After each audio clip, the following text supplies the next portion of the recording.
गर्मी का महीना था। मीना छत पर सोई हुई थी। प्रातःकाल का समय था।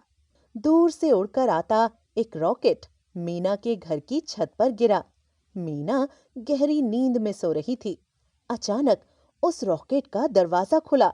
एक सीढ़ी नीचे आई और एक अजीब सा प्राणी छत पर उतरा। उसने मीना को जगाया। जागो, जागो बिटिया। मीना ने आंखें खोली तो सामने एक अद्भुत प्राणी को देखकर चौंक गई। लेकिन मीना बहुत बहादुर थी, डरी नहीं। मैं रॉकी हूँ, बहुत दूर बसे एक ग्रह से आया हूँ। मुझे शुद्ध पानी चाहिए। क्या तुम शुद्ध पानी खोजने में मेरी मदद करोगी? प्राणी ने कहा। हाँ हाँ, क्यों नहीं, जरूर करूंगी। मीना उत्साह से बोली। मीना रॉकी के रॉकेट में बैठ गई और उसे पास ही एक झील पर ले गई। कुछ लोग झील में नहा रहे थे, कुछ कपड़े धो रहे थे, कुछ बच्चे पानी में खेल रहे थे। वे दोनों झील के पास पहुंचे तो रॉकी बोला, नहीं, यह पानी मेरे किसी काम का नहीं है। लोग साबुन और हानिकारक रसायनों से इसे अशुद्ध कर रहे हैं। अब मीना ने रॉकी को पास ही एक नदी पर चलने के लिए कहा। नदी पर पहुंचकर रॉकी ने पानी की जांच की और फिर आसपास के कारखानों पर नजर दौड़ाते हुए बोला, ये कारखाने अपना बचा हुआ बेकार रसायन नदी में बहा देते हैं।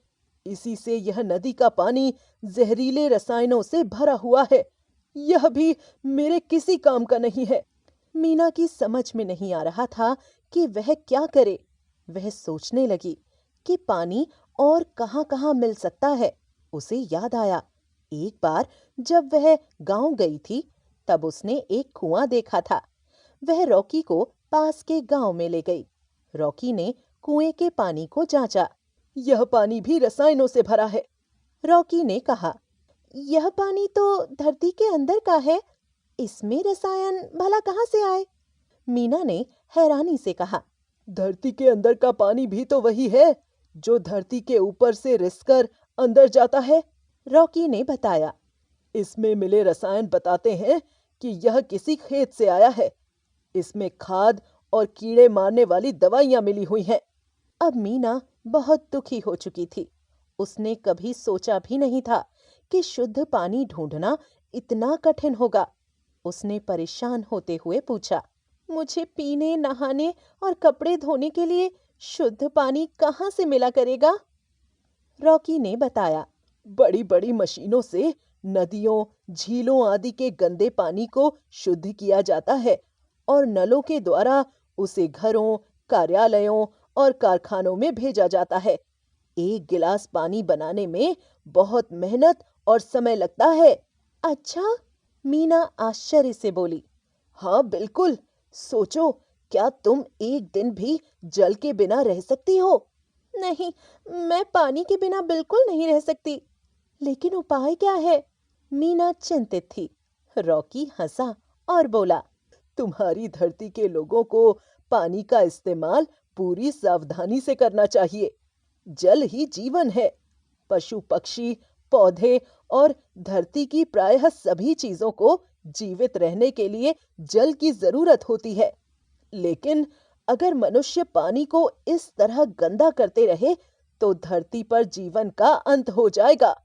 सारे सौर मंडल में पृथ्वी ही ऐसा ग्रह है जिस पर जल आसानी से मिलता है।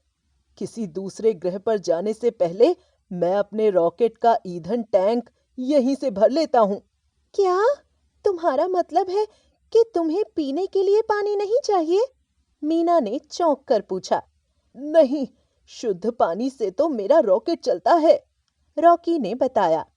रॉकेट वापस मीना की छत पर पहुंच गया था।